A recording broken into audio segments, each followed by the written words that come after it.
90,2 Serambi FM, Syederalon kembali lagi dalam talk show bersama DP3A Aceh dengan tema Anak Muda Bicara KLA. Untuk Anda yang ingin bergabung silakan dia di telepon atau juga WhatsApp di 0811 68 90 20. Dan Syederalon Anda juga bisa menyimak via streaming di www.serambifm.com atau via Facebook di Facebook Radio Serambi FM Banda Aceh, Facebook serambinews.com dan seluruh Facebook Serambi Group.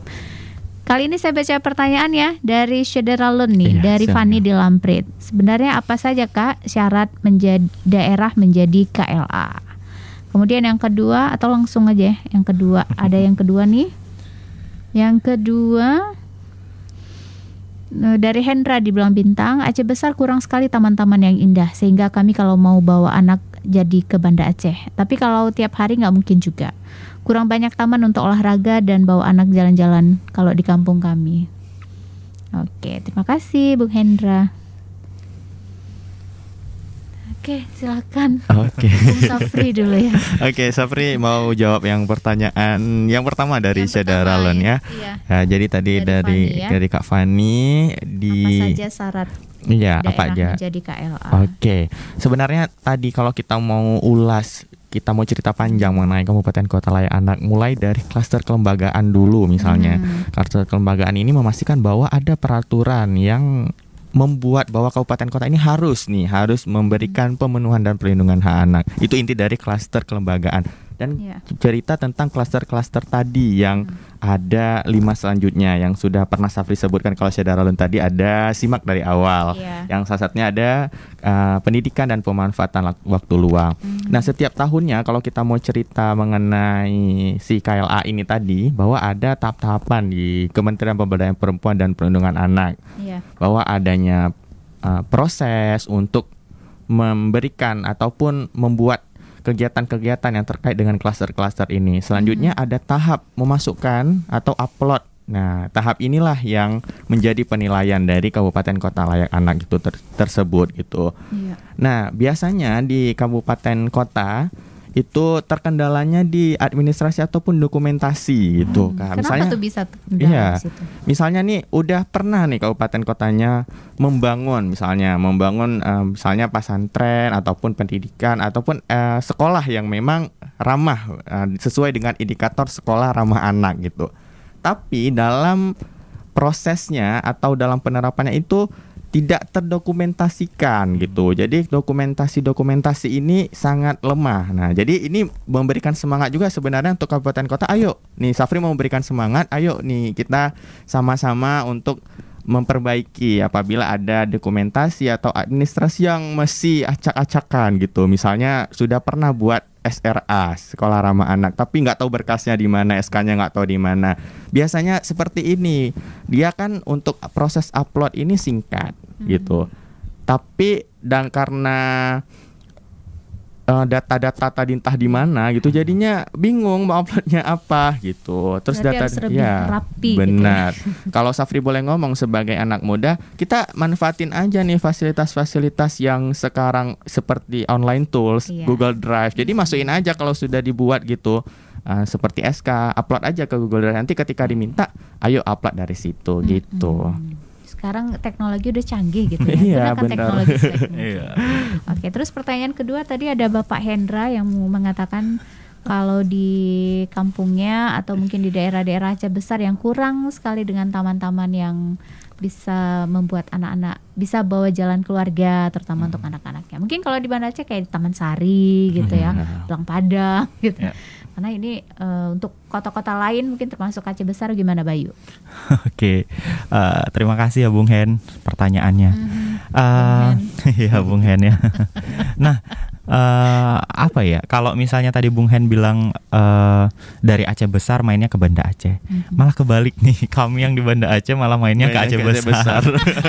Karena suka dengan alam. Karena kan sekarang back to nature. Iya benar. Nah, di Aceh Besar itu jujur ya banyak banget tempat-tempat yang mungkin belum kita ekspor kayak gitu.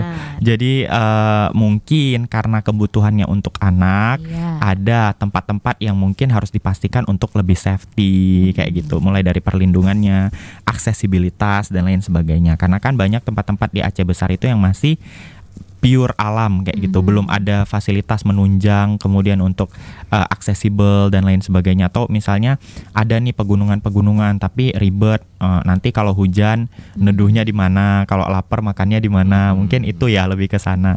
Nah, ya harapan kita juga sama Bung Hen, di Aceh Besar ada seperti itu. Artinya ini PR juga ya, PR juga kepada bersama lah, kita bersama, khususnya misalnya seperti pemerintah ataupun investor nih. Kalau misalnya punya lebih duit, ayolah kita bangun daerah kita bareng-bareng, Aceh Besar, Banda Aceh dan seluruh yang ada di Aceh.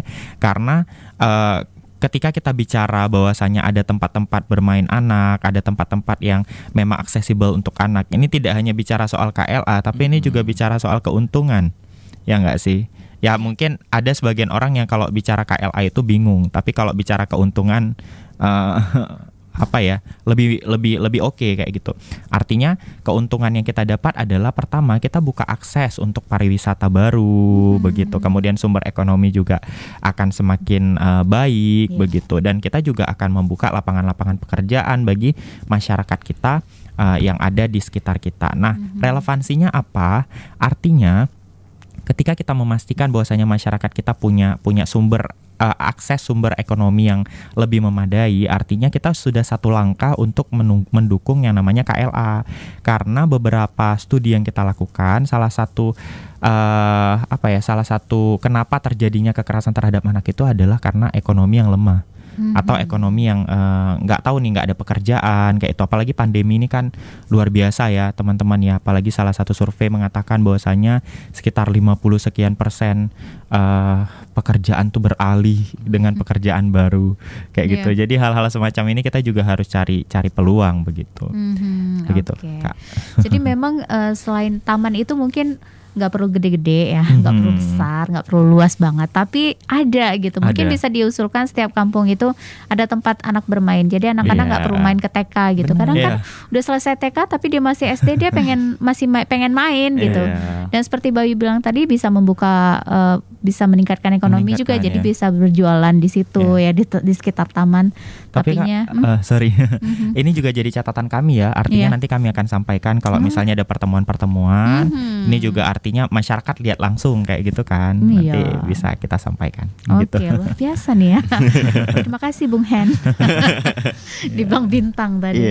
Oke, baik, saya ke Dira nih. Nah, Dira dari dari Fatar ya, Forum Anak Tanah Rencong. Bisa diceritakan apa Fatar itu, Dira? Oke Kak Tia dan saudara semua. Nah, untuk Fatar ini dia Forum Anak Tanah Rencong nih. Jadi dia itu berkembang di Provinsi Aceh, di mana dia merupakan salah satu wadah partisipasi anak. Jadi di mana forum-forum anak kabupaten kota itu nanti kita akan memilih nih yang terbaik dari setiap kabupaten kotanya untuk dimasukkan menjadi pengurus Forum Anak Tanah Rencong. Jadi anak-anak adik-adik nih yang di kabupaten kota nantinya juga bisa menyampaikan nih permasalahan apa sih yang ada di kabupaten kotanya, melalui Fatar ini gitu. Jadi kan aksesnya lebih mudah nih kalau udah ada Fatar. Jadi nggak ngambang adik-adik di kabupaten kota nanti mau lapor kemana ya kayak gitu. Jadi memang kita di Fatar ini semuanya gitu merata. Jadi beberapa kabupaten kota bergabung di Fatar untuk menyuarakan suara-suara mereka gitu. Dan permasalahan-permasalahan yang ada di kabupaten kotanya diselesaikan bareng-bareng di Fatar kayak gitu. Terus dalam menyampaikan inspirasi, aspirasi dari anak-anak di seluruh kabupaten kota di Aceh ini ke Fatar, bagaimana caranya? Nah, menggunakan teknologi apa? Ya, teknologi. Teknologi tentunya lewat media juga bisa. Kemarin juga kita baru siap melakukan pertemuan nih beberapa anak-anak dari kabupaten kota, namanya Dukpakat. Nah, jadi kita mengundang adik-adik yang memang perwakilan dari kabupaten kotanya untuk hadir di Banda Aceh, tentunya untuk bergabung nih sama-sama yang lain, mau sharing-sharing kayak gitu. Kayak gitu sih. Itu Kak. Anak yang bergabung situ kisarannya umurnya berapa tahun? Sebelum 18 tahun ya Kak ya. Sebelum usia 18 bisa yang tahun. Sudah dewasa, udah SMA lah gitu ya, udah SMP, SMA gitu. Selama usianya masih di bawah 18 tahun gitu. Oke. Terus saya ke Bung Safri. Nah, ini fasilitator FUN Forum Anak Nasional periode 2019 hingga 2021. Bisa dijelaskan sedikit Forum Anak Nasional itu, Bung Safri? Oke, jadi kalau ngomongin Forum Anak, sekilas adalah wadah partisipasi anak. Arti dari Forum Anak tersebut sama seperti yang Dira bilang tadi, kalau Forum Anak di provinsi, Forum Anak Tanah Rencong namanya, yang di Aceh gitu. Kalau tingkatannya Forum Anak ini ada dari desa sampai ke nasional, desa, kecamatan, kabupaten, provinsi sampai ke nasional.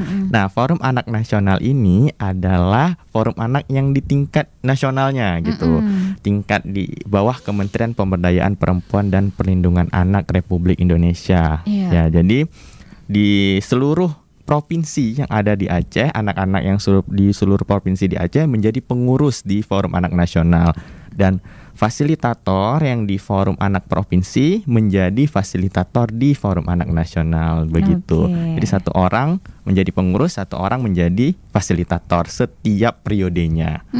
Ini 2019 sampai 2021 berarti ini sudah berakhir atau bakal berakhir? Iya, sudah berakhir sebenarnya, tinggal menunggu waktu aja. Serah terima jabatan doang ya. Iya, benar. Ada pensiunnya nggak? Ada dana pensiunan? Tidak ada ya. Tidak. Keikhlasan yang Iya, paling tinggi, luar biasa. Sekali. Memang mengabdikan jiwanya ke untuk anak-anak nasional ya. Ini Kak Setonya nanti. Amin. Iya. Kak Setonya Aceh. Oke, saya ke Bayu. Nah, Bayu ini merupakan founder Youth ID. Bisa diceritakan Youth ID itu apa sih? Oke. Nah, sebenarnya kalau kita boleh flashback lah ke belakang ya. Bayu sebenarnya juga dulunya juga sempat di Fatar. Nah, udah cukup lama ya. Mau 9 tahun. Ini kenapa nggak di Fatar lagi? Apa karena udah dewasa nggak anak-anak lagi? Nah, ini yang mau Bayu sampaikan. Jadi di Fatar itu ada beberapa tahapan. Misalnya dulu kita menjadi pengurus di desa, kemudian jadi pengurus di kabupaten kota, jadi pengurus di provinsi, jadi pengurus di nasional misalnya. Nah, ketika usia kita sudah 18 tahun, artinya kita nggak boleh lagi jadi pengurus Fatar, tapi kita boleh menjadi pengurus S-Fatar atau menjadi fasilitator Forum Anak. Nah, Bayu udah melewati fase itu, dan ada ketentuan di fase itu di mana fasilitator itu tidak boleh lebih dari usia 24 tahun. Bayu belum 24 tahun, tapi ada salah satu syarat di mana tidak boleh lebih dari 2 periode. Dan ternyata Bayu sudah 2 periode. Jadi dari pengalaman itu Bayu melihat sekeliling bahwasanya teman-teman muda ini nggak ada tempat lagi. Jadi kayak kita punya jaringan yang cukup banyak ya di 23 kabupaten kota. Anak-anaknya banyak dan terus bertumbuh. Tapi sekian usia mereka, jadi mereka nggak ada tempat lagi nih harus kemana. Sayang dong, dengan perspektif yang bagus-bagus, dengan dukungan pemerintah yang oke, harusnya mereka juga punya satu wadah nih. Nah, terus setelah berdiskusi dengan beberapa teman-teman juga, nggak hanya Fatar sih, tapi teman-teman muda, kita harus berbicara lebih kencang lagi untuk isu yang lebih besar. Makanya lah tercetus Youth ID ini. Nah, Youth ID ini dulu awal-awal mulanya itu memang kita bentuknya di 2018. Dulu lebih fokus untuk nyuarain soal disabilitas dan juga HKSR, hak kesehatan seksual dan reproduksi bersama Millennials Empowerment. Tapi setelah kita melihat bahwasanya kebutuhannya lebih besar dan kemudian wadah yang memang dibuat anak muda, digerakkan anak muda dan dijalankan oleh anak muda di Aceh itu belum ada, yang memang fokus dalam tanda kutip yayasan ya Kak ya. Kalau organisasi kan banyak ya, organisasi komunitas, tapi yang sifatnya yayasan belum ada. Makanya kita cetuskan lah, diresmikan di tahun 2020 kemarin oleh staf khusus Presiden. Nah, semangat yang kita bawa di Youth ID ini adalah menjadi wadah ruang anak muda, tapi sifatnya tidak individual. Jadi kan banyak nih komunitas-komunitas organisasi anak muda yang keren-keren banget tuh, yang nyuarain isu lingkungan, Fatar yang nyuarain hak anak dan lain sebagainya. Kita lebih memastikan bahwasanya organisasi ini berjalan sebagaimana mestinya. Jadi mereka akan tereducate, kemudian mereka akan diberikan pemahaman yang lebih baik tentang bagaimana cara berorganisasi, dan keuntungannya adalah kita juga sama-sama berkontribusi untuk membangun Indonesia. Salah satunya dari tujuan pembangunan berkelanjutan. Makanya Youth ID lumayan kenceng nih ngomongin soal SDGs atau Sustainable Development Goals. Nah, salah satunya kita buat nih konferensi-konferensi, misalnya di bulan sekalian ini Kak ya, iklan sikit. Di bulan ini Oktober kan Hari Sumpah Pemuda. 1 tahun Youth ID diresmikan sebagai yayasan.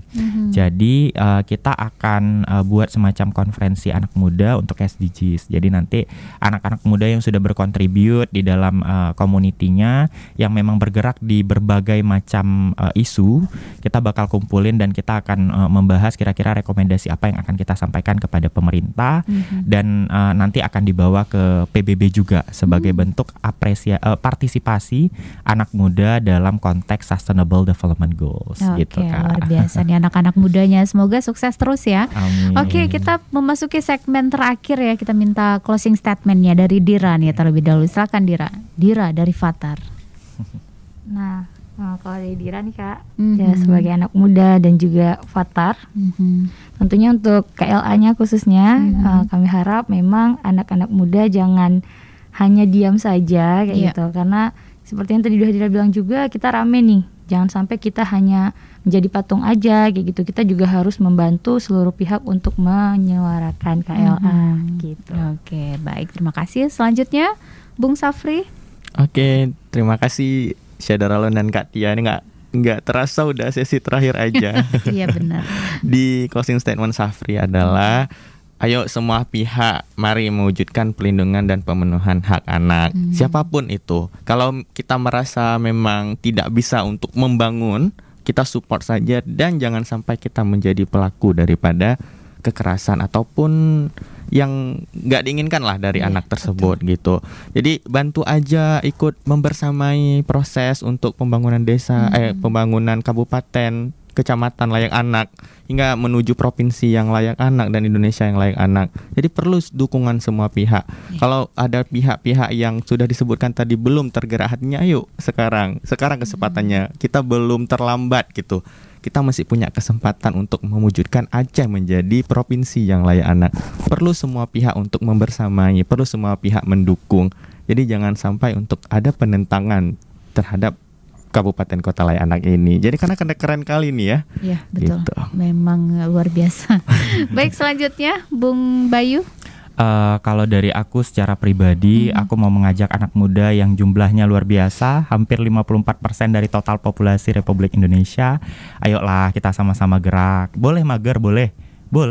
Tapi gunakanlah waktu-waktu mager itu untuk melakukan hal-hal yang setidaknya tidak melakukan hal yang negatif. Kalau misalnya belum bisa melakukan hal positif, minimal jangan melakukan hal yang negatif. Misalnya menjadi pelaku kekerasan. Loh, kalau misalnya ada yang bisa dilakukan secara positif, kenapa enggak? Kita sama-sama dukung, kita bergerak bersama, kekuatan kita luar biasa. Ayo kita capai Indonesia Emas 2045. Ayo kita dukung KLA 2030. Bukan untuk siapa-siapa, untuk kita, untuk generasi mendatang, dan untuk dunia yang lebih hebat lagi. Oke, luar biasa nih anak-anak muda yang sudah hadir di studio Serambi FM ya. Semoga perjuangan kalian gak sia-sia. Amin. Dan karena memang kita ketahui bahwa anak-anak sekarang ini adalah anak muda atau juga orang generasi yang akan datang yang bakal memegang berperan penting bagi kelangsungan bangsa kita pastinya ya. Dan sukses terus buat kalian bertiga. Semoga semoga cita-citanya bisa tercapai, harapannya sukses terus buat Dira juga. Dira masih, kalau di Fathar berarti masih di bawah 18 tahun dong. Ex-Fathar. Dira ex-Fathar. Oh, Dira udah ex-Fathar ya. Dira sudah di sekretariatnya ya. Iya. Wajahnya mungkin seperti di bawah 18 tahun. Masih baby face. Oke, baik, terima kasih banyak buat semuanya ya, buat Dira, buat Safri, buat Bayu juga sukses terus, dan juga terima kasih buat DP3 Aceh, dan mudah-mudahan Syadaralon bukan hanya Banda Aceh dan juga kota-kota lainnya yang sudah mendapatkan penghargaan sebagai kota layak anak, mudah-mudahan seluruh kota di Aceh bahkan provinsi Aceh bisa mendapatkan layak anak atau kota layak anak atau provinsi layak anak yang pastinya bukan hanya sekedar tingkatan saja, tapi memang diterapkan ya, supaya anak-anak bisa menjadi lebih nyaman dan juga bisa lebih berprestasi pastinya. Terima kasih banyak sekali lagi, dan kita bakal kembali lagi di program selanjutnya, dan kita salam dulu nih untuk narasumber kita. Assalamualaikum. Waalaikumsalam. Ya, saudara, demikianlah bincang-bincang kita bersama Dinas Pemberdayaan Perempuan dan Perlindungan Anak Aceh dengan tema Anak Muda Bicara KLA. Terima kasih banyak atas atensinya. Kita kembali lagi ke program Serambi Expose. Tetap bersama kami di 90,2 Serambi FM Laguna Beritana.